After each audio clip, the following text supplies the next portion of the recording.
మహబూబాబాద్ జిల్లా నరసింహులపేట మండలం రామన్నగూడెంలో విషాదం చోటు చేసుకుంది. స్నేహితుడి బర్త్డే పార్టీలో మద్యం సేవించి ముగ్గురు అస్వస్థతకు గురయ్యారు. వెంటనే వారిని ఆసుపత్రికి తరలించగా ఇద్దరు మృతి చెందారు. మరొకరి పరిస్థితి విషమంగా ఉంది.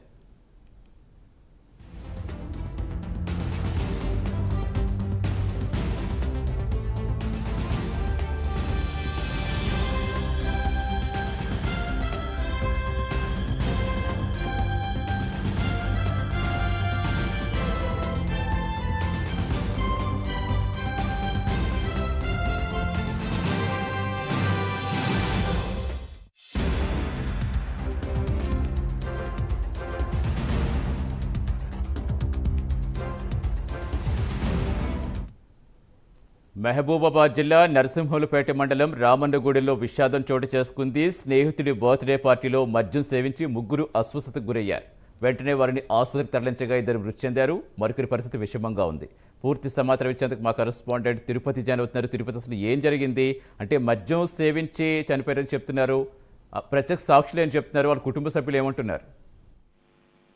సతీష్ కుటుంబ సభ్యులైతే ఈ మృతి చెందినటువంటి సంబంధించినటువంటి యువకుల కుటుంబ సభ్యులు కన్నీరు ముందుగా వెళ్లిపోయినటువంటి పరిస్థితి కనబడుతుంది. మహబూబాబాద్ జిల్లా నరసింహులపేట మండలం రామన్నగూడ గ్రామంలో విషాద ఛాయలు అలుముకున్నాయి. ఇటీవల జూన్ 10న మిత్రుడి పుట్టినరోజు సందర్భంగా వేడుకల్లో పాల్గొన్నటువంటి వ్యక్తులలో ఒక ముగ్గురు మాత్రమే అస్వస్థ గురి కావడం, ఈ 2 రోజుల వ్యవధిలో ఇద్దరు మృతి చెందడంతో గ్రామంలో కావచ్చు కుటుంబ సభ్యులు కన్నీరు మున్నీరుగా వెళ్లిపోయిన పరిస్థితి కనబడుతుంది. జూన్ 10వ తేదీన రామన్నగూడెంలోని మిత్రుడు ఆ పుట్టినరోజు వేడుకలకు అదే గ్రామానికి చెందినటువంటి భూగోజు శ్రావణు, ఎస్కే రహీము, తాడూరు ఉపేంద్రతో పాటు మరికొంతమంది కూడా ఆదరణ తెలిసింది. అక్కడ కళ్ళుతో పాటు మద్యం సేవించినట్టు తెలిసింది. అనంతరం అక్కడి నుంచి పార్టీ ముగిసిన తర్వాత ఇంటికి అందరూ వెళ్లిపోయారు. ఆ తర్వాత వారం రోజుల తర్వాత శ్రావణ్, రహీం, ఉపేంద్రచారికి అస్వస్థ గురి కావడంతో కుటుంబ సభ్యులు వెంటనే మహబూబాబాద్ ఓ ప్రైవేట్ ఆసుపత్రికి తరలించారు. పరిస్థితి విషమంగా ఉండడంతో ఖమ్మం ఆసుపత్రికి తరలించి అక్కడి నుంచి నేరుగా హైదరాబాద్ ప్రైవేట్ ఆసుపత్రికి తరలించారు. అక్కడి నుంచి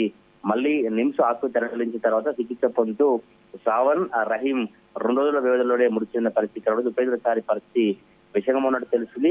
పార్టీలో మరికొంతమంది పాల్గొన్నప్పటికీ కూడా కేవలం ఈ ముగ్గురికి ఎందుకు ఇలా అస్వస్థ గురయ్యారు, ఇందులో ఇద్దరు ఎందుకు చనిపోయారని కూడా పలు రకాల చర్చలు జరుగుతున్నప్పటికీ కూడా అసలు వారు తాగినటువంటి కళ్ళులో ఏమైనా కల్తీ జరిగిందా, లేదా మద్యంలో కల్తీ జరిగిందా, అసలు ఎక్కడి నుంచి కళ్ళు తీసుకున్నారు, ఎక్కడి నుంచి ఈ మద్యం తీసుకొచ్చి వచ్చిన కూడా పోలీసులు అన్ని వివరాలు సేకరించిన పరిస్థితి కనబడుతుంది. ఇంకేమైనా కారణం ఉందా అంటూ కూడా అనుమానాలు వ్యక్తమవుతున్నటువంటి పరిస్థితులు కనబడుతున్నాయి. శ్రావణ్ తల్లి జయప్రద ఇచ్చినటువంటి ఫిర్యాదు మేరకు వీరి మరణంపై అనుమానం ఉందంటూ ఆమె ఫిర్యాదు ఇచ్చింది. ఈ నేపథ్యంలో పోలీసులు కేసు నమోదు చేసి పోస్ట్ మార్టం నిమిత్తం మృతదేహాలను ఏరియా ఆసుపత్రికి తరలించి ప్రస్తుతం దర్యాప్తు చేసిన పరిస్థితి కనబడుతుంది. ఫోరెన్సిక్ ల్యాబ్ రిపోర్టు ఆధారంగానే మరణాలకు కారణం తెలియవచ్చని పోలీసులు చెప్తారు. ప్రస్తుతం ఇప్పుడు ఫోరెన్సిక్ ల్యాబ్ కు వారి పరీక్షలు తీసుకెళ్లిన పరిస్థితి కనబడుతుంది. రామన్నగూడెంలో పూర్తిగా విషాద ఛాయలు, ఎందుకంటే మృతుడు శ్రావణ్ చిన్న వయసులోనే తండ్రి చనిపోయారు. అప్పటి నుంచి జయప్రద అన్ని తానై చూసుకుంటూ తల్లి పెంచుకున్న పరిస్థితి కనబడుతుంది. చేతికి అందించినటువంటి కొడుకులు